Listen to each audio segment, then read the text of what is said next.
My wife's friend, Stuart, told me that. My wife has a lot of gay friends. Stuart's their leader. She has a lot of gay friends. And I don't like them.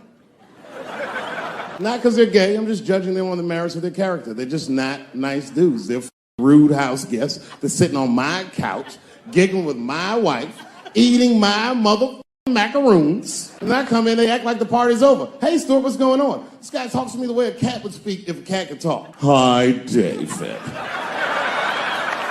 He always wants to have some kind of gay political argument. The last one was about a petition in federal court to take the words husband and wife out of the law. I said, well, why would you want those words out the law? He said, because it discriminates against same-sex couples. I was like, niggas, please save me the semantics. Just trust me, take your chips and get the fuck out of the casino. You're about to crap out. Go outside, talk that over amongst yourselves, and whichever one of you is gayer, that's the wife. I've never seen somebody in an office so high with the most just basic fucking solutions. We should not let any more Muslims in the country till we can figure out what's going on. Did he just say, figure out what's going on? Who doesn't know how to do basic math? Let's count it out. There's been 17 mass shootings in the United States. 4 of them were done by Muslims. None of those 4 Muslims were from any of the 7 countries in your stupid ass original band. The other 13 shootings were done by the Tiki Torch whites. And you don't see me trying to ban white people from the show to keep the rest of the audience safe. It's a fucking terrible idea because it's mean and it's racist. And most importantly, if there were no white people here tonight, I might leave this bitch with $1,800. This man needs to realize that we all need each other. And that's why we will never, ever be able to beat China. Because everybody in America is racist and everybody in China is Chinese. This guy, R. Kelly, got another sex tape out now. This guy makes more sex tapes than he does music. He's like the DJ Khaled of sex tapes. Another one. Like, damn. The new one's so bad that they didn't even show it. 16 times the girl's age was mentioned. Isn't that crazy? This motherfucker's an idiot. He was fucking her like, yeah, this is the best 14-year-old pussy I've ever had in my life. And she was like, you like this 14-year-old pussy? He's like, oh yeah, I love this 14. I'm like, man, you need to shut the fuck up. You gotta give your lawyer something to work with. You're supposed to be on the tape like, this is the best 36-year-old pussy I've ever had in my life. And then your lawyer gonna be like, Your Honor, clearly my client thought that this woman was 36. As he mentioned some 16 times in the tape. They gonna know you lying though, you know what I mean? Everybody knows no such thing as good 36-year-old pussy. It is wild, bro. Where you from, man? Where you from? New York. You from, what, Manhattan? Brooklyn. You are from Brooklyn, aren't you? You look like you can rob somebody with a hammer.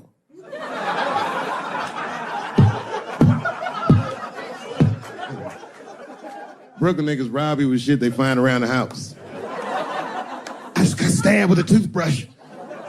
This nigga must be from Brooklyn. I'm fucking around. I think, okay, again, of all those letters, the T has the toughest road ahead. In fact, I think the T should stand for tough road ahead. They've got the longest mental gap to bridge. That's all I'm saying. Because, you know, whenever I see one of them T's on the street, I don't mind them, but I'll be like, man, I miss Bruce. I'm sorry, guys. I'm 42. I remember Bruce Jenner. Before the Kardashians, before all that, this motherfucker was a white American superhero. It was amazing. He was beating Africans at track and field. We'd never seen anything like it. He was on my cereal box growing up. You know how much of that cereal I ate, nigga? I didn't know he was gonna do that. I knew before you guys knew. I heard things on the street in Hollywood. You know, you just be out, see people. Hey, what's up, Kanye? Why the long face? Nigga, you'll see. I got 2 mother-in-laws now.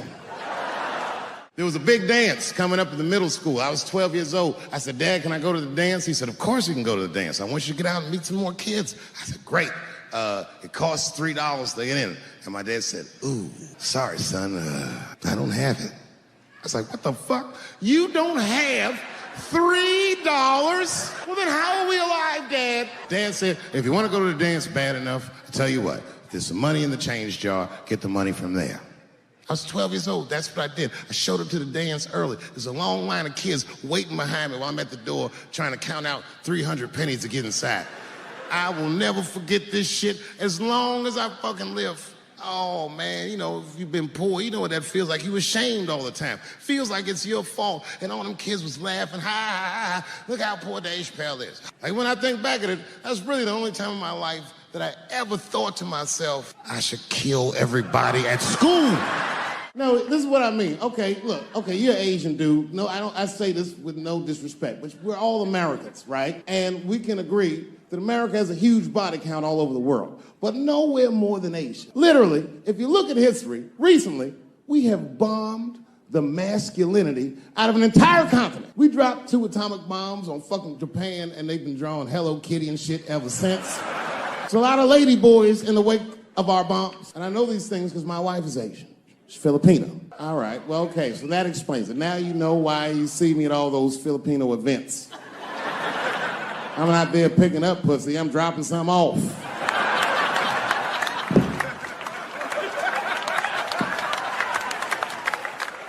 I take my wife to all that shit. I took my wife to see Pacquiao fight Mayweather. We sat ringside, okay? That was a quiet car ride home. That's what that was. That's my problem. I can't handle pressure. Sometimes pressure make me talk different. I'm serious. You ever have like that social pressure? You ever talk to somebody who's fake and they make you fake? Like, that kind of deal, like, hey, how you doing? You're like, fine, how are you? And you're like, I don't even talk like that. I get sick of that shit. I do, it just makes me sick. Sometimes I'll talk crazy just to make myself feel better. You ever do that? Just start talking like crazy. Like, you ever hear this voice? Man. That's how bad guys used to talk in the 40s. In the old days. See, I talk like that. Not all the time, but if somebody put the pressure on me, fuck it, I gotta cut loose. If the police pull me over, I'll talk crazy. Son, do you know why we pulled you over? Nah, because I'm black, see, that's right. Nah. It's not illegal to talk like that. How do they know I don't talk like that every day? Stop talking like that. Stop talking like white copper. Nah. I see my age in my children. I came home from the road. This is not long ago. I've been gone for, if you can picture, I was gone for weeks and weeks. And when I came back, nobody was home. Now, one person in my family thought that maybe I'd like to see them when I got back. Like, they knew when I was coming back, but they just weren't home. And that shit was a wake-up call. But an empty house, that's some cold shit. And I went into my oldest son's room. I was like, hello, hello. He was gone. And I'd never done this to him before, but for some reason I just did it. I just looked through his shit. Just to see who this motherfucker was becoming. And I found these notebooks, and I started going through the notebooks, and there was all this wonderful poetry in them. And then I looked through his drawers, and I opened up his middle drawer, and I found this rolling paper. And I looked down at them papers like, oh, that's where that poetry's coming from. I'm doing a show somewhere, and I'm on stage, and I was a little drunk, you know. I figured to be safe, because, you know, everybody's phones are locked up. And I went in on this kid. I was talking all kinds of shit. Now, I didn't know that there was a journalist in the audience. Took impeccable notes. He told everybody everything I said. He was even putting the jokes in the headline. The headline said, Dave Chappelle says he wants to smash a dollhouse over Juicy Smouye's head. And I thought for sure when I read that headline, I said, well, that's it for me. I'm canceled. Lucky for me, that very same day, the Chicago police caught the motherfucker that actually did it. And hilariously, they were both Nigerian. Not only were they not white, they were very, very black. They were Nigerian, which is the funniest shit. The whole story is funny. Thank you very much for being here. But before I start tonight, I just wanted to read a brief statement that I prepared. I denounce anti-Semitism in all its forms. And I stand with my friends in the Jewish community.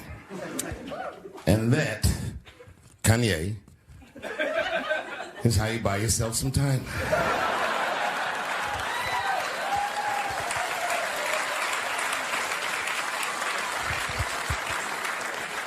I I got to tell you guys, I've probably been doing this 35 years now. And early in my career, I learned that there are two words in the English language that you should never say together in sequence.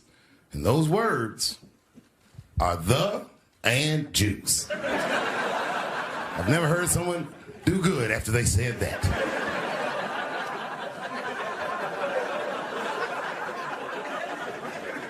Kanye's got into some scrapes before. Normally when he's in trouble, I pull up immediately.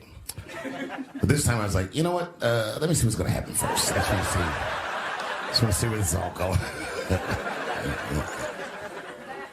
I can't even remember how it started. Vaguely, I remember it started with a tweet, strange tweet. It was like, I'm feeling a little sleepy. I'm going to give me some rest, but when I wake up, I'm going to go DEFCON 3 on the Jews. And then he just went to bed. I was up all night worried. What is he going to do to the Jews?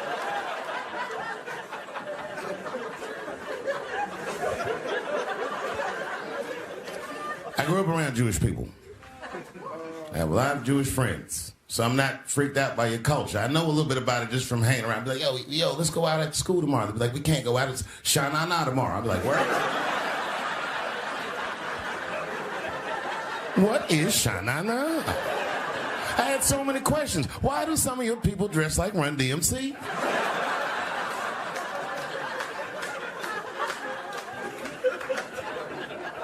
When Kanye woke up from that nap, he went right to work. A year ago, I'd seen him on a podcast called Drink Champs. Great show. And it was an amazing appearance. Noriega and them were there, the rappers that I love, and they all had their gold chains and stuff on. And Kanye said, only millionaires wear chains. They said, what? He said, I'm a billionaire. Billionaires don't wear their money on their body. I tucked my chain and I said, oh, snap. That's right. It was a good appearance. It was fun and funny. But when he woke up, he went on Drink Champs again. This time, he was on one. He was mad about something. He said, I can say anti-Semitic things, and Adidas can't drop me. Now what? Adidas dropped that nigga immediately.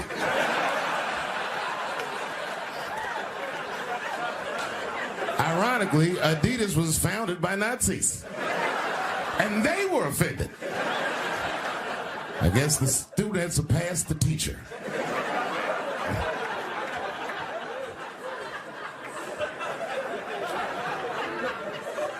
It's a big deal. He had broken the show business rules. There's just a rule. You know, the rules of perception. If they're black, then it's a gang. If they're Italian, it's a mob. But if they're Jewish, it's a coincidence, and you should never speak about it.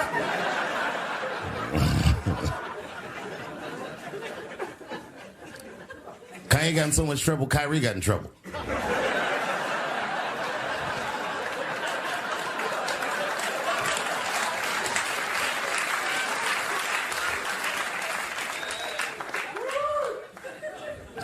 Kyrie Irving posted a link to a movie that he had seen on Amazon. No caption on the post or nothing like that.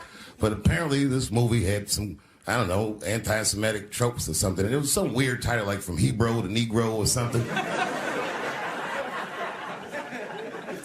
And the NBA told me he should apologize, and he was slow to apologize. And then the list of demands to get back in their good graces got longer and longer, and this is where, you know, I draw the line.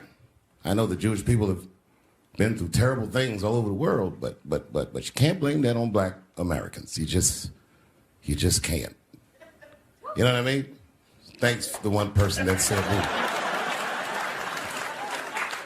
A fair punishment would be he should just post a link to Schindler's List and y'all write your own captions.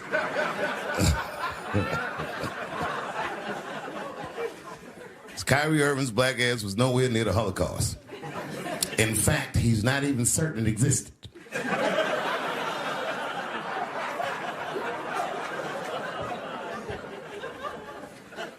I saw one news pundit screaming about Kanye. She said, mental health is no excuse for that type of language. Yes, it is, bitch. You can kill somebody if you're mentally ill. Listen, okay, I don't think Kanye is crazy at all. I think he's possibly not well.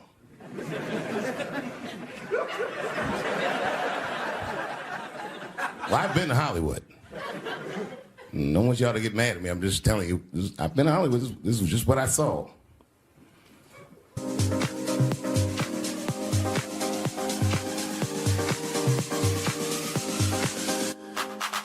Whatever you do, don't fall for me. Don't put your trust in me. Don't even lie for me. I want you, honey. I don't get it. It's a lot of juice. Like a lot. But that doesn't mean anything. You know what I mean? There's a lot of black people in Ferguson, Missouri. Doesn't mean we run the place.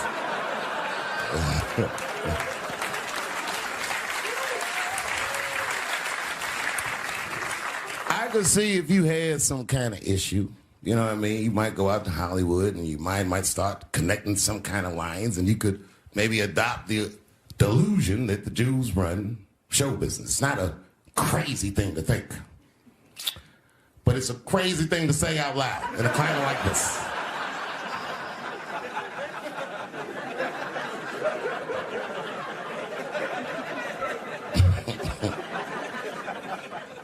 Now the midterms are over, and it's crazy climate. And I got to tell you, I feel like this midterm, like all of humanity, depends on it.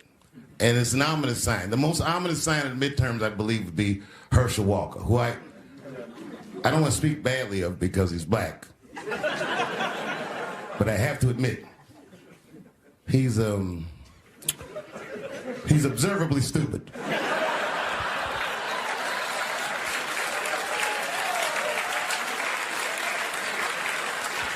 Even when he's not talking, his mouth be open a little bit like. He's the kind of guy that looks like he thinks before he makes a move on tic-tac-toe.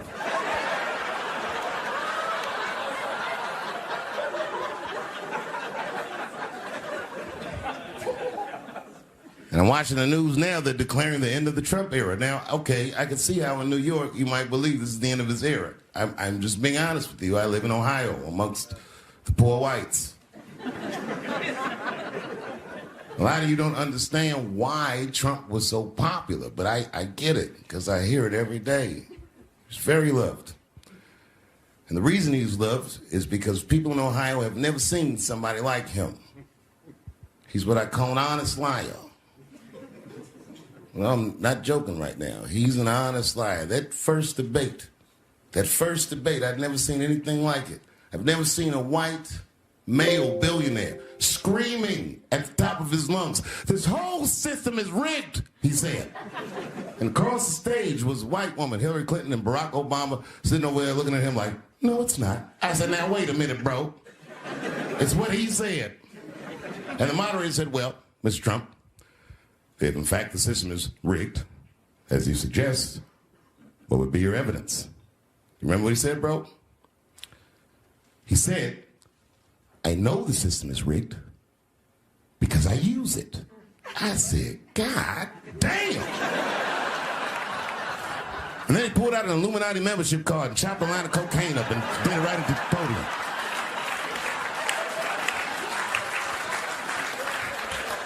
No one had ever heard someone say something that true. And then Hillary Clinton tried to punch him in the taxes. She said, "This man doesn't pay his taxes." He shot right back. "That makes me smart." I came here tonight because this body of work that I've done on Netflix, I'm going to complete. All the questions you might have had about all these jokes I've said in the last few years, I hope to answer tonight. And I'd like to start by addressing the LGBTQ community directly.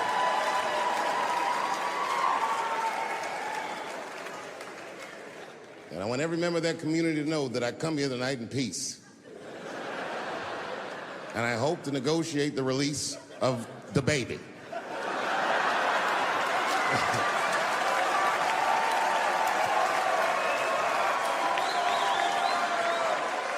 Sad, sad, sad story.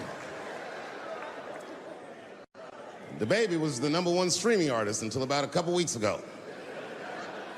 He took a nasty spill on stage and said some wild stuff about the LGBTQ community during a concert in Florida.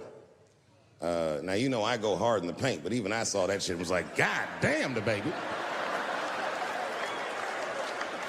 Ooh, he pushed the button, didn't he? He pushed the button, punched the LGBTQ community right in the AIDS.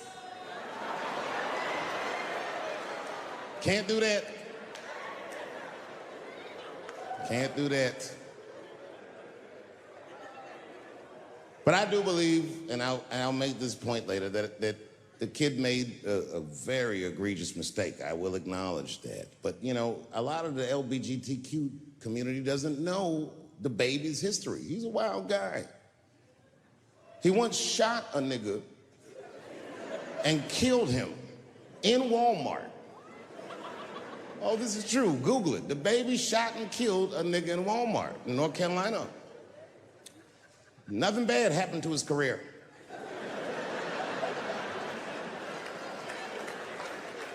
Do you see where I'm going with this? In our country, you can shoot and kill a nigga, but you better not hurt a gay person's feelings.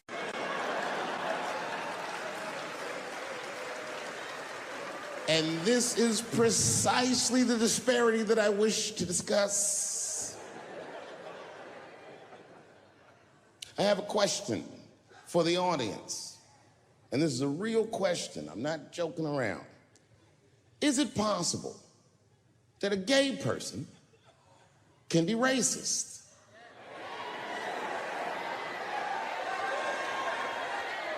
Do you really think so?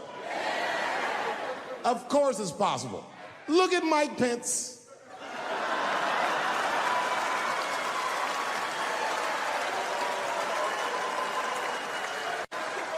Ooh, I'm guessing, but I bet you he's gay.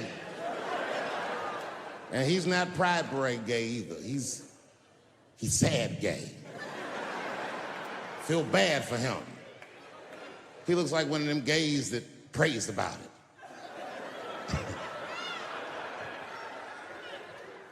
Jesus, please take these dirty feelings out of my heart. Please, Jesus, make these buttholes ugly to me. I don't want to keep on tasting these dicks.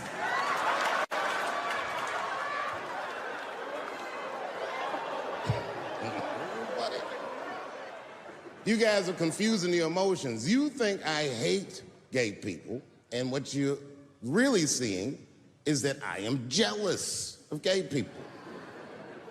Oh, I'm jealous. I'm not the only black person that feels this way. We blacks, we look at the gay community and we go, God damn it, look how well that movement is going. Look how well you are doing. And we've been trapped in this predicament for hundreds of years. How the fuck are you making that kind of progress? I can't help but feel like if slaves had baby oil and booty shorts, we might have been free 100 years sooner, you know what I mean? If Martin Luther King was like, I want everybody to get up on them floats, get your bodies good and shiny.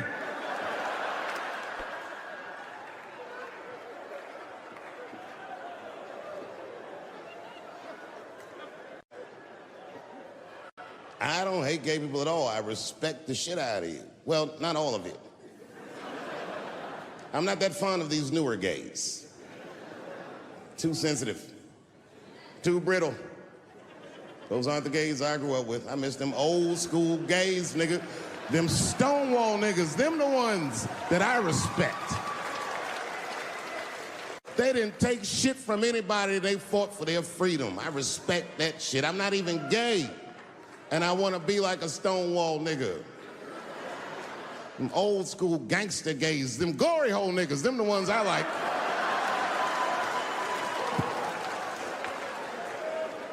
These new gays don't even know what the glory hole is. It's a hole in the wall the gay contractors built. You wanna know why they put that hole in the wall? I'll tell you, and there's no nice way to say it. Because when they wanna have some fun, they will put their penises in that hole and hope for the best. I respect that shit. There's a lot of courage on both sides of that hole, nigga. I'm not even gay, and I want to try that glory hole out.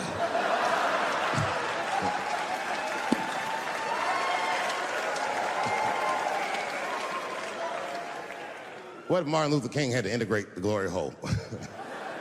I don't care if it's black lips back there or white lips back there. A mouth is a mouth.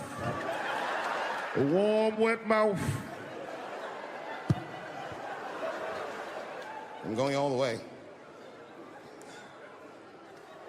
I got in a fight, almost got in a fight. It's complicated. I was in a bar in Austin with my wife, and it was during COVID, and a woman came to our table, and she was maskless. And this bitch came over, no mask, all H words. Hi, how are you?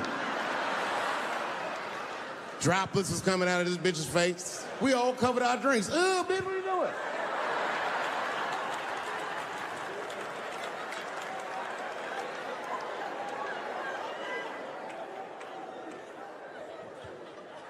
Now, I looked over at the table that she came from, and I peeped game. The men at the table were filming me.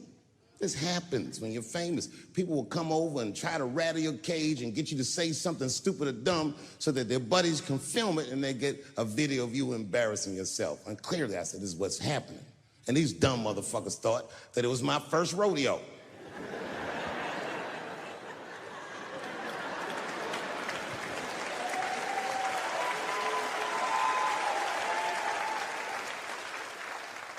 Sadly, it worked. I ran right over there. I pointed right in the camera. I said, you's a bitch-ass nigga for doing this to me.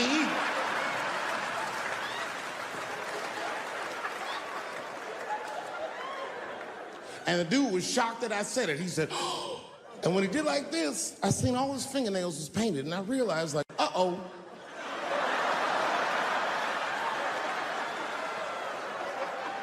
This fella's gay. Now, you know how I talk. I call everybody a bitch-ass nigga, you know what I mean? But that's not a right thing to do if they're gay, you know what I mean? And now I was in trouble. And not only that, the motherfucker was huge. He stood up. He was towering over me. He must have been 6'5", a big, white, corn-fed, Texas homosexual. This nigga was ready to fight. And he started barking on me, but I stood my ground. I wasn't scared. How could I be scared? This motherfucker's shirt was tied up in a knot like this. Oh, fuck this guy. Let's go, nigga, let's go.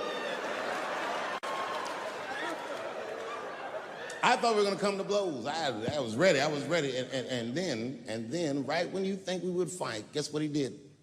He picked up his phone and he called the police. And this thing I'm describing is a major issue that I have with that community. Gay people are minorities until they need to be white again.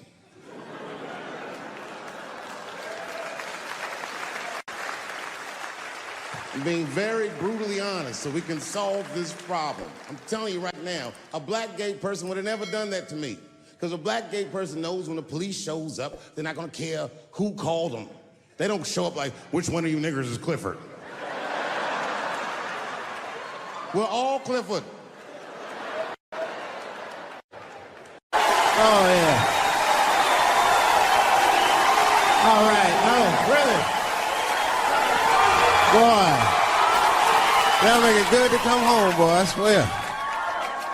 I know, man. It's been a while. DC's different. I mean, God, man, it took me years to be able to do this show, boy. DC has changed. It's different now.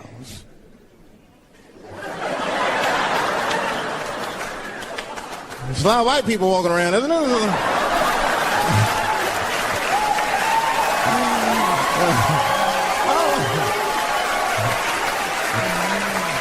I mean, I left D.C. in the 80s. It was not like this in the 80s. When crack was going on. Remember when crack was going on? White people be looking at D.C. from Virginia with binoculars and shit. Well, that looks dangerous. Not yet. New white people. You can't scare these white people. I tried. Roll up on them. Boo! The hell is wrong with you?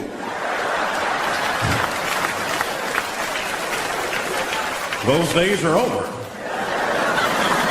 I'm glad that, like we're doing a show here by Howard, and you see like white people come out, and that's good. One thing I'm seeing, every group of brothers should have at least one white guy in it.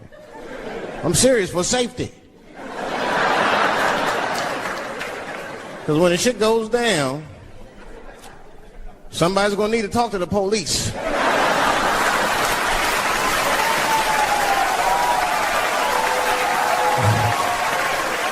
I mean, that's when that white friend comes in handy. Uh-oh, Ernie, you want to get this one? Come on now, come on now. Do something. So black people are very afraid of the police. That is a big part of our culture. No matter how rich you are, how old you are. We're just afraid of them. We got every reason to be afraid of them. You know what I mean? Like, you're a white lady. You ever been pulled over before? And then what they say, let me see your driver's license and your registration, right? See, I'm just guessing. That's not what they say to us. You wouldn't believe what they say to us. Spread your cheeks and lift your sack. Like, what the fuck? Excuse me? You heard me. Spread open your cheeks and lift your sack. I got a driver's license, too. There's easier ways to prove who I am and shit. What does that prove? I can't go to the bank like that. Cash my check. What do you mean you don't have any ID? Wait a minute.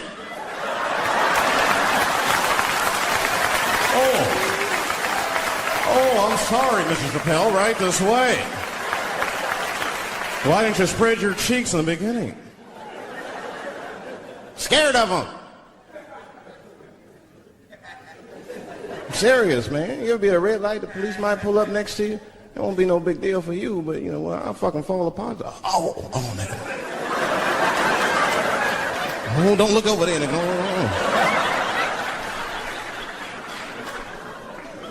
But I didn't always know that was a black thing. It took me a while to figure that out. I learned that shit in New York. I was in New York City. Now, I was hanging out with a friend of mine. He was a white guy, We were just hanging out. And we were lost in the city, we were smoking a joint. Now, I don't know if it was a coincidence that we were lost in the high and shit, but... my white buddy, he was smoking a joint. Dave, it's the goddamn cops.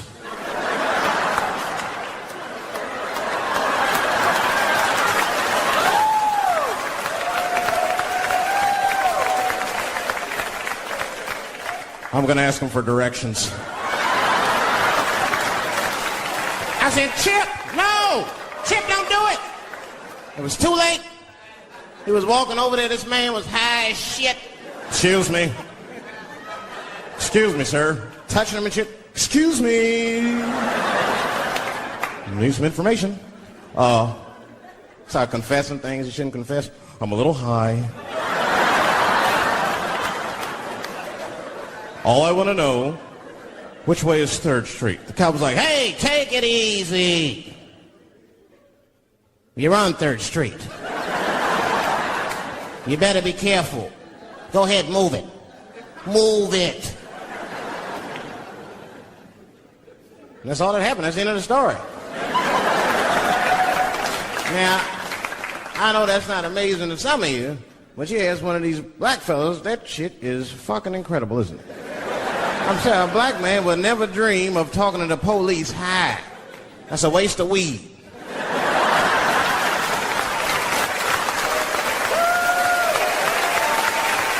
Serious. I mean, I'd be scared to talk to the police when I'm sleepy. They fuck around and get the wrong idea and shit. Oh my God. That nigger was on PCP, Johnson. I had to use necessary force. You saw him. No paperwork. Just sprinkle some crack on him. Let's get out of here. That's how it is. But at the time, I didn't think there was anything racial about it. I was just like, man, Chip, you got fucking lucky. You better be careful. But then another time, me and Chip are driving. Now, I'm not driving. Chip is driving, and he's driving a little crazy. He's been drinking. Now, I don't like to let my friends drive drunk, but, you know, I was smoking a joint. I couldn't really say shit to the guy.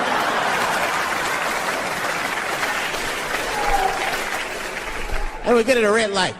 We stop at a red light, and a car pulls up next to us, and I'll never forget it. Chippy looks at me, he's all drunk, and she's like, Dave, I'm going to race him.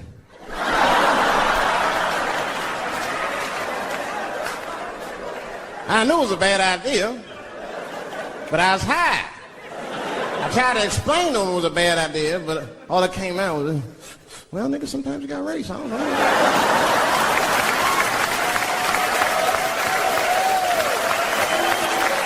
Man, that light turned green and Chip took off, zigzagging and shit so no one could pass. The other car didn't even know he was racing.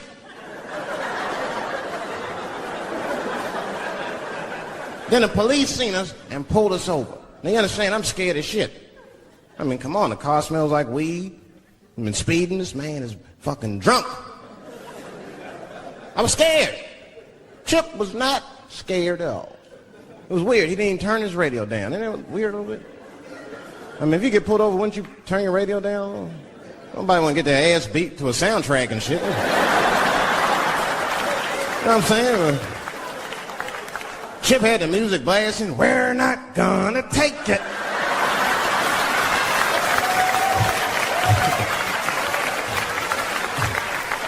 Look at me and said, Dave, just relax. Close your butt cheeks. Just relax. Let me do the talking. You want to know what he said? This is almost exactly what he said. I couldn't believe it. He says, oh. Sorry, officer, I didn't know I couldn't do that. I was fucking shocked. The cop said, well, now you know. Just get out of here. Just get the fuck out of here. Chip said, okay, I will, sir. Thank you. What? What's wrong with you, Dave? I didn't know I couldn't do that. He said, that was good, wasn't it? Because I did know I couldn't do that.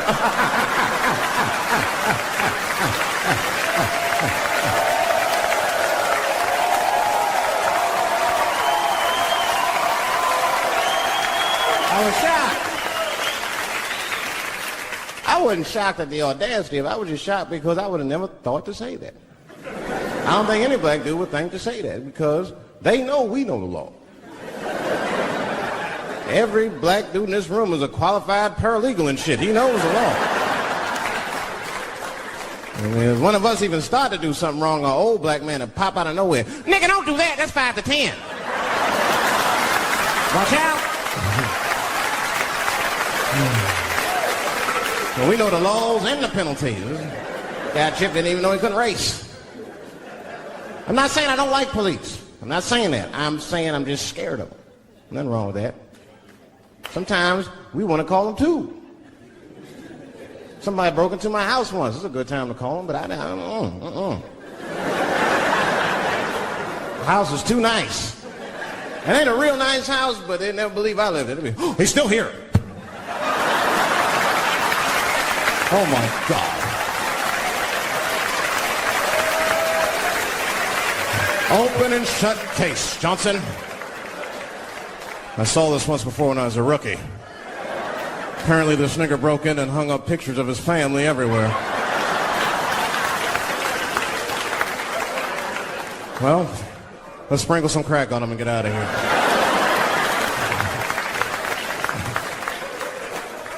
Oh, you know, that's that whole brutality thing. See, that's common knowledge now. There was a time when only minorities really knew about that. I'm not going to say white people didn't believe us, but you were a little skeptical. You were a little skeptical. I mean, I don't blame you. And then Newsweek printed it, he knew it was true. And then the Newsweek white people were like, oh my God. Honey, did you see this? Apparently the police have been beating up Negroes like hotcakes. It's in the May issue. I mean, really, how could you know, though? How could anyone else know? You know. I mean, maybe you should have seen something a little suspicious. Don't you think it was like a little suspicious? Just a little suspicious? Every dead black person the police find has crack sprinkled on them. I mean, come on, man. Come on, man. Who gets shot and sprinkles crack on themselves? Nobody would do that. Bam! Oh, oh.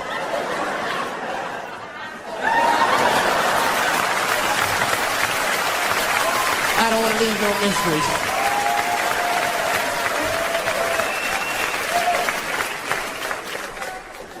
I'm a paranoid guy, you know, that's how I am. I'd be scared to call 911 for anything, even if it's like a fire or anything. Because they tape those phone calls. I see the shows, they tape them, and then they play them on television. That's fucked up. Now, I'll say anything if I'm scared. That shit is private, you know what I mean? What if I get killed? They start playing that 911 tape on the news, I'm dead, I can't explain myself to my buddies and shit. We'll be watching the news. We have Reg Chapman on the scene. Reg, what's going on out there? Oh, it takes a guy on the scene in a minute. Hi, Bob. Hi, yes. We just got hold of a copy of Dave Chappelle's Frantic. 911 emergency call.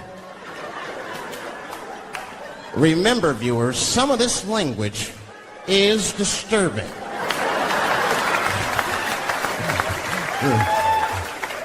Hello, emergency. Help! Help, motherfucker, they're coming to get me! Just calm down, sir. Where are you? Oh, I shit on myself. I can't stop crying. They play that shit 30, 40 times a day. All my buddies will be at my funeral looking at me. You know Dave shit on himself right before I saw it on the news. Died crying like a bitch.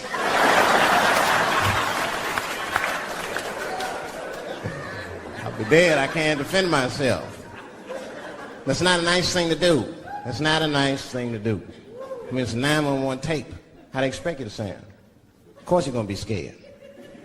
It's an emergency. There's nobody calls 911 cool and relaxed. That shit would sound ridiculous. Hello, emergency. Hi. Hey, 911, how are you? Yeah. Look, there's a group of hooded white men gathering outside of my house, and it looks like they mean business. Get out here, nigger! I gotta go. You guys try and hurry.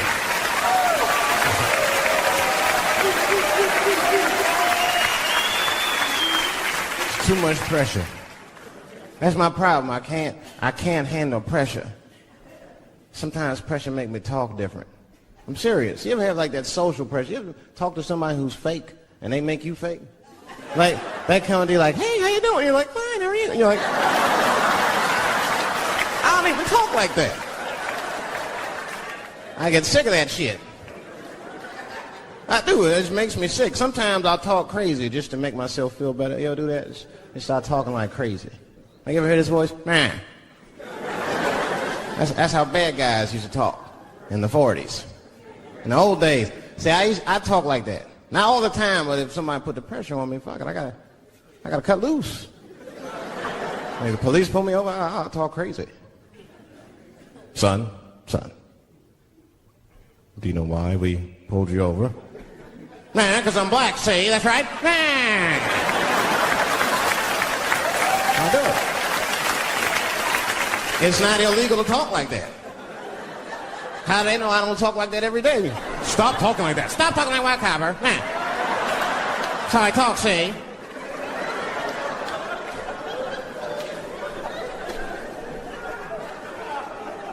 You got to make life interesting like that because the shit is flimsy. Life is flimsy. You think you're going to live forever. You ain't not going to live forever. It's dangerous out here. We know what's going on. I travel now. You know, I used to think D.C. had the roughest ghettos in the country. Nah, nigga. I have seen some shit now. Oh, there's some rough areas outside of D.C. Yeah, everybody should go to the ghetto. I was taken to the ghetto one time. That's the worst. When you get taken and you're not expecting to go. You know, usually you want to know when you go in the ghetto, like, I'm going to see some wild shit. I got to prepare myself. I'm going to see something crazy. When you're taken, it's different. I had a limousine driver. It was after a show. It was late at night. It was like 3 in the morning. I had a limousine driver. He was a nice guy talking to me and shit. Oh, hey, where you from, dog? D.C.? Word? That's a rough city, man. And his cell phone started ringing. Hold on 1 second. Hello? Oh, what's up, nigga? What? What the fuck? Slow down. What? What the fuck? No! No! No! Fuck that, nigga. Fuck it. I'm on my way.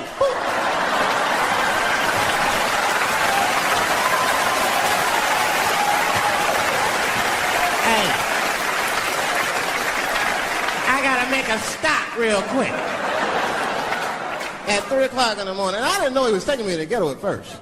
I started looking out the window. I was like, what the fuck? Gun store, liquor store, gun store. Where the fuck are you taking me? This don't look good.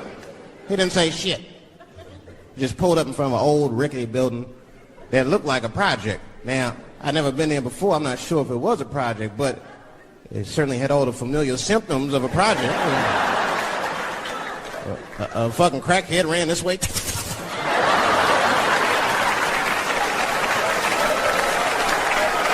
And then another one jumped out of a tree and shit.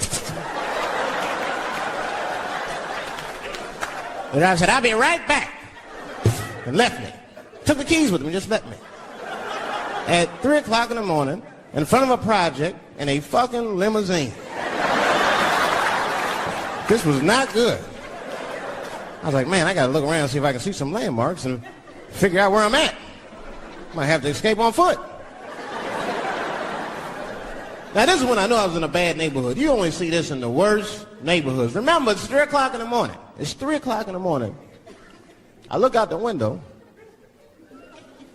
It was a fucking baby standing on a corner. Look at this. And the baby didn't even look scared. He was just standing there.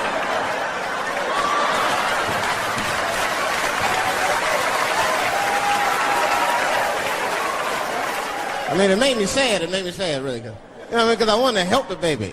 I was like, I don't trust you either. I'm sorry. Click. Click. The old baby on the corner trick, eh? I'm not gonna fall for that shit. Where's this limousine driver? You know, I start feeling bad. As time goes by, I start feeling worse. Like, man, what is wrong with me? What the hell's wrong? I'm scared of a baby. And this baby could be in trouble. He might need my help. I got to do something. But I wasn't going to get out the car. I'm serious, man. I just cracked the window a little bit. There's an old limousine. I can roll it down.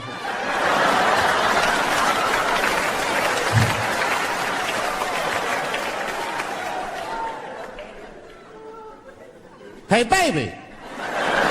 Baby, go home, man. It's 3 o'clock in the morning. What the fuck are you doing up? The baby said, I'm selling weed, nigga. I said, oh.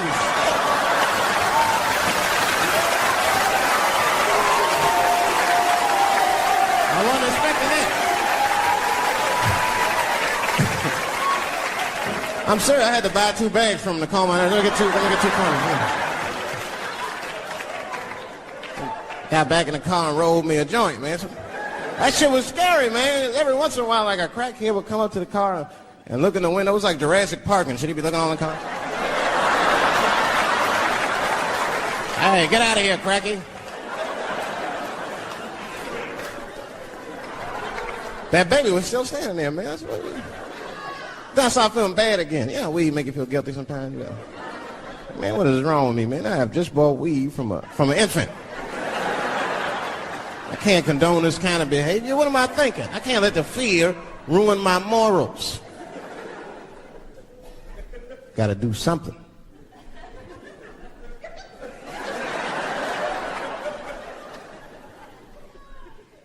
Hey, baby. Stop selling weed, all right? You got your whole life ahead of you. He said, fuck you, nigga, I got kids to feed. I said, God damn.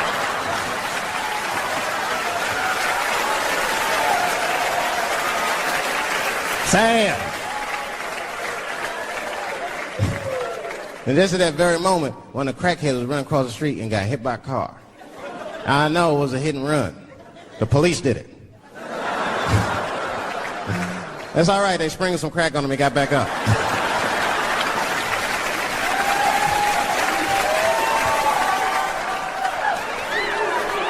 Yeah, I'll be seeing that kind of shit, man. It's what it is. They use the TV to program us from a young age. You ever watch like a cartoon that you used to watch when you were little as an adult? That shit is wild shit. Some wild shit. I mean, like I was with my nephew. We sitting there, we watching Pepe Le Pew, and I say to my nephew, I said, now pay attention to this guy because he's funny. I used to watch him when I was little. And we watched Pepe Le Pew, and I'm old now. I'm looking like, good God, what kind of fucking rapist is this guy? Like, take it easy, Pepe. My nephew was sitting there cracking up. See, sometimes you gotta take the pussy like Pepe. Like, no.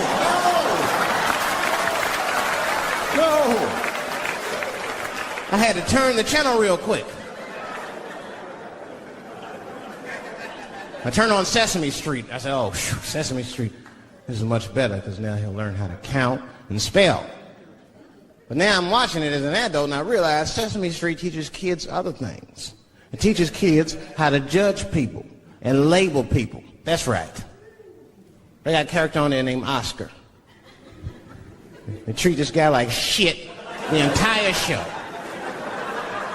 They judge him right in his face. Oscar, you are so mean. Isn't it, kids? Yeah, Oscar. You're a grouch. It's like, bitch, I live in a fucking trash can. I'm the poorest motherfucker on Sesame Street. Nobody's helping me. Then you wonder why your kids grow up and step over homeless people. Get it together, grouch. Get a job, grouch. So don't even tell me how to get to Sesame Street. That is a terrible place. I wouldn't go there if I knew the way. Who would want to live in a neighborhood like that? Fucking 6-foot pigeons walking around. And an elephant that's a junkie. Hi, bird. Yeah, that's right, Snuffy. Hi, bird, I'm sick. I need some smack, bird.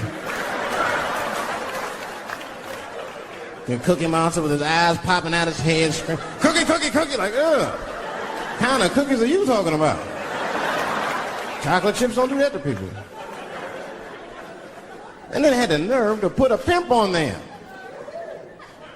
They didn't come out and say he's a pimp, but I know a pimp when I see one. They called him the Count. Had a cape and everything. You just see him pimping. Bitch, where is my money? You've been late 4 times. I've been counting. How many times must I smack you before you act right? 1, 2 smacks.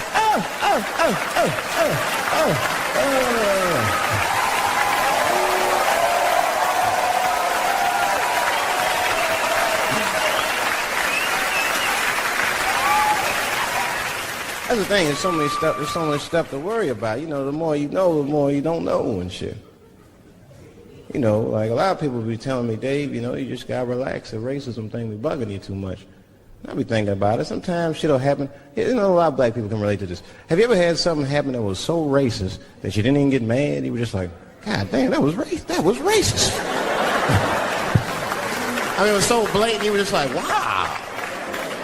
Like, you almost like it didn't even happen to you. It was like a fucking movie. That was like you was watching Mississippi Burning. Wow. That happened to me. I was in Mississippi. I was in Mississippi doing a show, and I go to the restaurant to order some food, and I say to the guy, I say, I would like to have, and before I even finish my sentence, he says, the chicken. I said, what the fuck? I could not believe it. Could not believe that shit. This man was absolutely right. I said, how did he know that I was going to get some chicken? I asked him, I said, how you know that? How did you know I was going to get some chicken? He looked at me like I was crazy. Come on, buddy. Come on, buddy. Now, everybody knew as soon as you walked through the goddamn door, you're going to get some chicken. There's no secret down here that blacks and chickens are quite fond of one another. Then I finally understood what he was saying, and I got upset. I wasn't even mad. I was just upset. I wasn't ready to hear that shit. All these years, I thought I liked chicken because it was delicious. Turns out I'm genetically predisposed to liking chicken. So that's why. I got no say in the matter.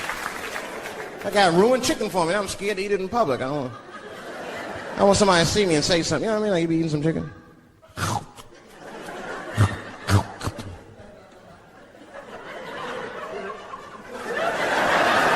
Look at him.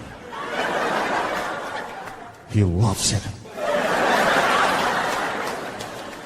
Just like it said in the encyclopedia. Look how happy he looks.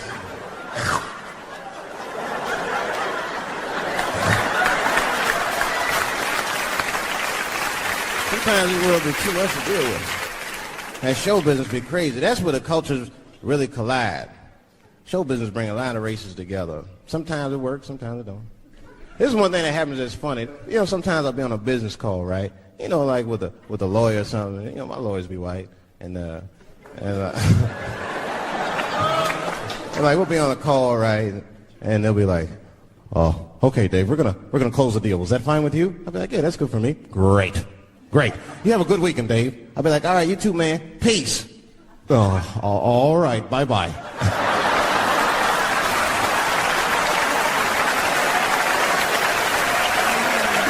I don't know what to say, right? So sometimes I'll make up shit that's not even slang, just to see how they handle it and shit. It'll be the same business go, all right, we're going to close the deal. Is that fine with you, Dave? Yeah, sounds good to me. Great. You have a good weekend, Dave. All right, buddy. Zip it up and zip it out. Oh. All right. Zippity-doo-dah. Bye-bye.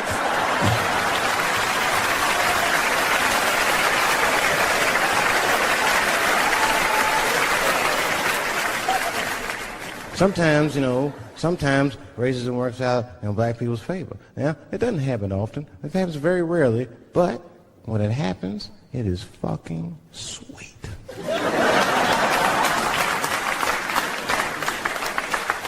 I'm serious. This one time racism saved my life, man. I was on a plane. I was coming from overseas, and I don't know how this guy got a machine gun on the plane, but he stood up, man. He said, "Everybody, get on the fucking ground! Nobody look at my face!" I started freaking out. Because he was Chinese, I was like, why is he talking like that?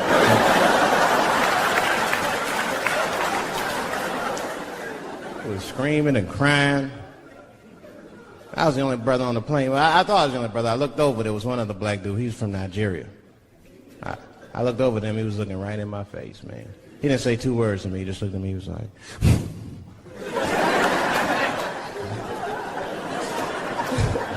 He didn't need to talk, I knew just what he was talking about. I looked right back at him, I was like...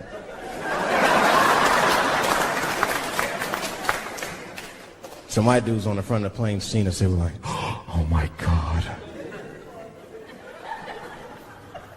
I think those black guys are going to try to save us.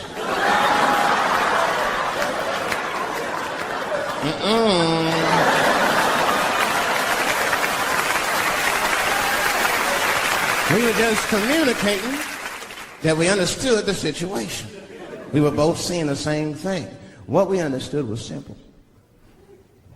Terrorists don't take black hostages. That's the truth. I have yet to see one of us on the news reading the hostage letter and shit. They is treating us good. We all chilling and shit. I'd like to give a shout out to Ray Ray and Big Steve and Central Newport.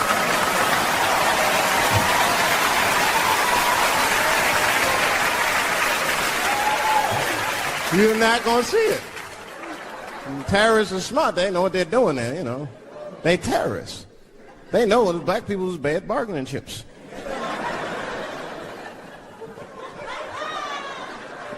They called the White House. Hello? We have got 5 black... Hello?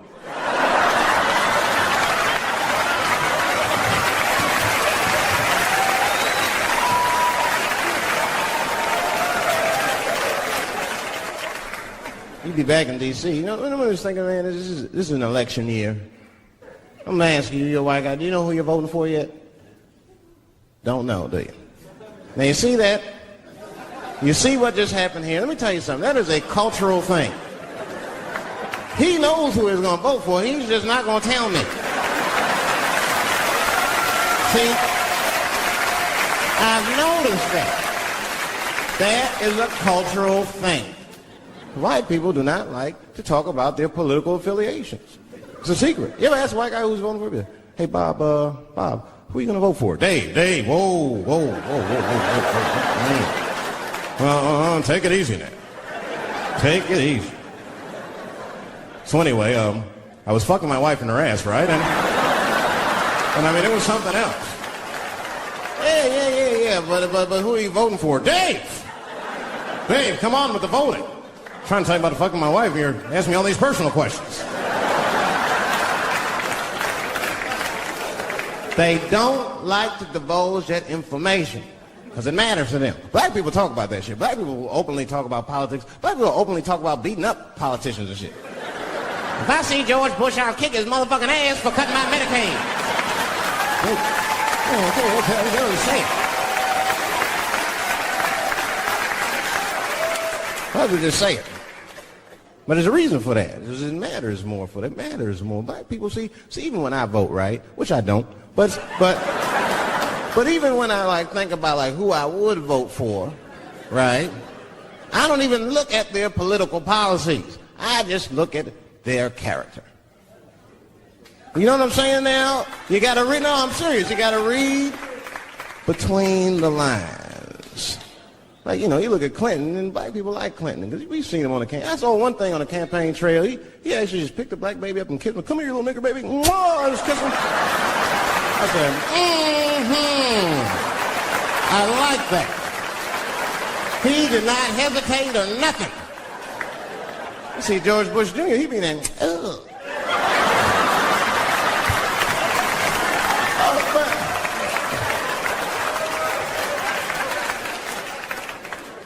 See, I'd never vote for George Bush Jr., but I don't know George Bush Jr.'s politics. The only thing I know about George Bush Jr. is that guy sniffed cocaine. That's right. Now listen, we cannot have that shit in the White House. That might be fine for a mayor, but goddamn it, not in the White House. Not in the White House. You know what I'm saying? The stakes are too high in the White House. Can't have no cokehead president. He'll be selling nuclear secrets for $20, $30 and shit. He'll be in meetings embarrassing America. Come on. Sign the treaty, baby. I'll suck your dick. Like, what the? Mr. President.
Excellent.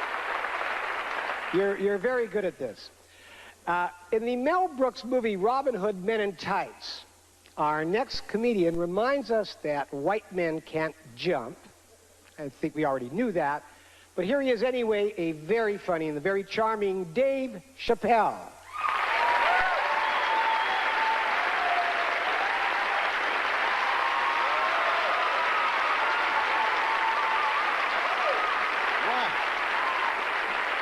Thank you very much.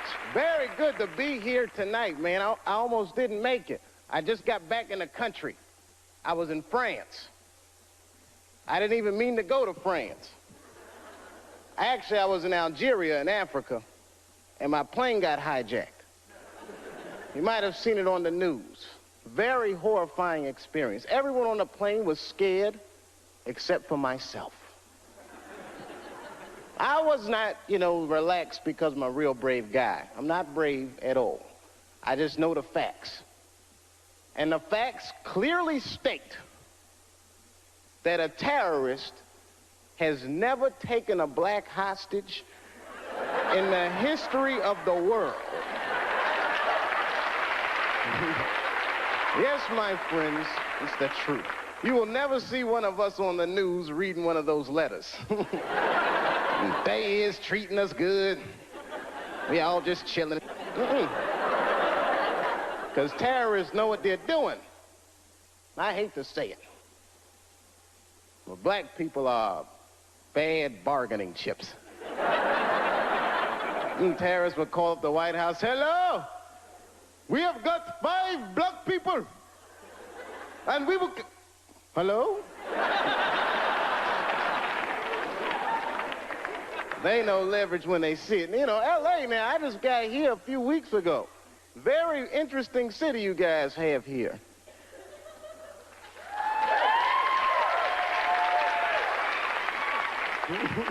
I guess you like it. I like it too, man. I just gotta get used to the pace of this place. I mean, I look like a real slow guy, but I like contrast. Speed turns me on. You guys stand on the escalator. That drives me crazy. It's going up. I can't walk around you or anything. And I can't drive too good. I don't like driving anyway. And then come to think of it, the first week I was here, they stole my car. Now, granted, it was a rental car, but it still hurt. I had just put gas in it. I was very upset. But I figured it was no big deal. I bought the insurance. So I just called the rental car agency, and they sent me another one. The guy was nice on the phone. No problem, Mr. Chappelle. We're going to upgrade you. We're sending you, hold on to your hat, a Lincoln Town Car. I said, wow. Is that nice? Man, you're going to love it.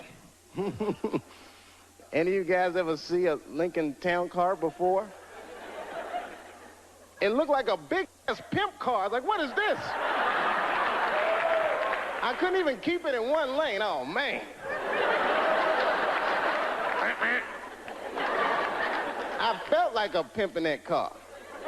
I did, man. I drove it down Sunset Boulevard. All the whores snapped to attention.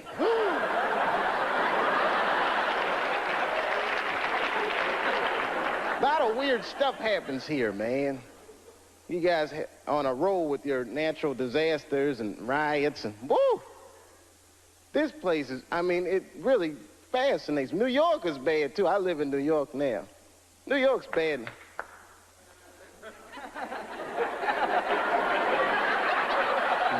It's a lonely feeling, isn't it?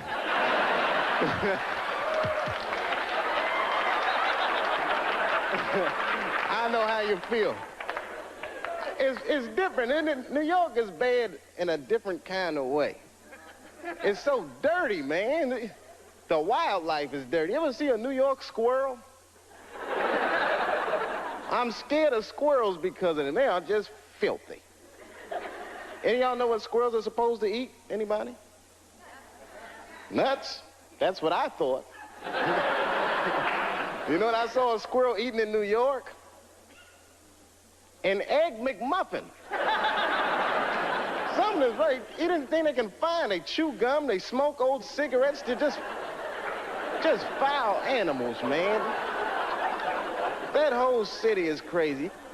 I don't know. You ever notice, I don't know, like I see a couple kids in here. I don't know if you kids read comic books. You notice, though, most of the superheroes live in New York because we desperately need them.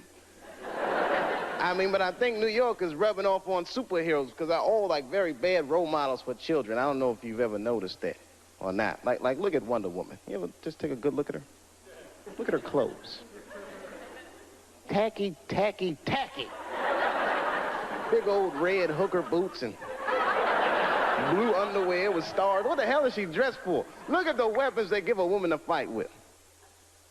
A golden lasso that makes you tell the truth. What is she gonna do with that? You know, just catch a bad guy. Gotcha! I wasn't gonna say anything earlier, but this lasso just squeezed the truth right out of me. Terrible thing. And I'm not just picking on the women either. I'm talking about all superheroes.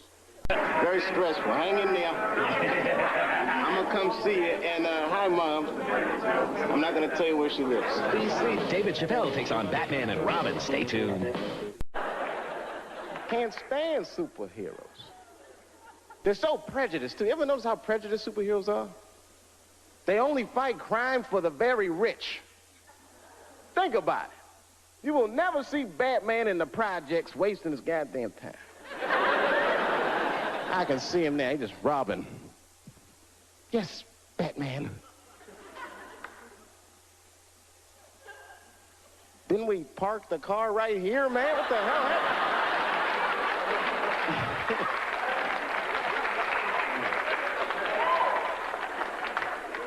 Something about New York.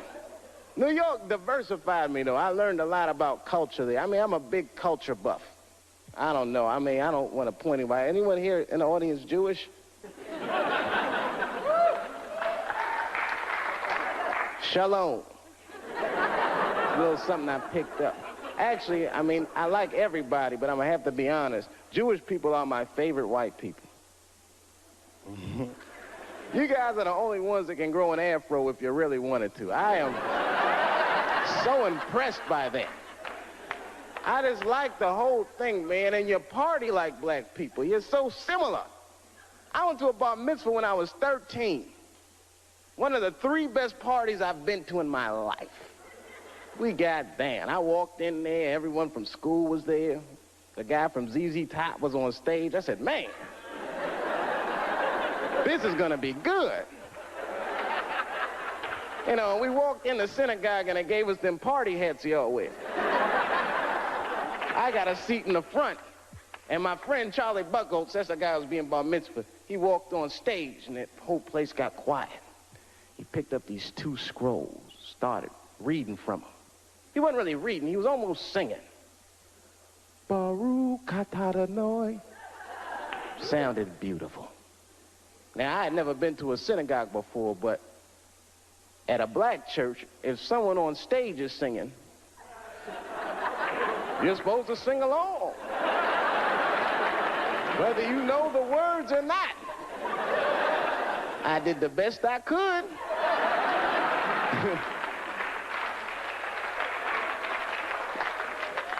Then things really picked up. We all left the synagogue and went to this after party at the Hyatt. This is the fun part. There was all kinds of food, man, bagels and filthy fish. And we went in there. And I was wondering what kind of music they were going to play. Now, let me tell you something. I don't know who this Hava Nagila guy is, but his album is slamming. They put that music on, the whole place just lit up. Everyone was dancing. I was breaking plates. Hey! And someone shouted out, sponsor. That's Greeks. Oh, sorry about that. Wrong white people. But anyway, we were having a great time. I didn't even know it was a tradition you're supposed to pick the person who's being bar mitzvahed. You pick their mother up in a chair and dance around the party. I did not know that that was a tradition. I mean, I was just thinking, man, we are out of control tonight.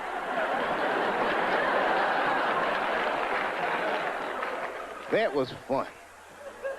It broadened my horizons, man. I mean, I was a very ignorant child. I didn't know a lot of things. Like when I was growing up, I don't want to offend anybody here.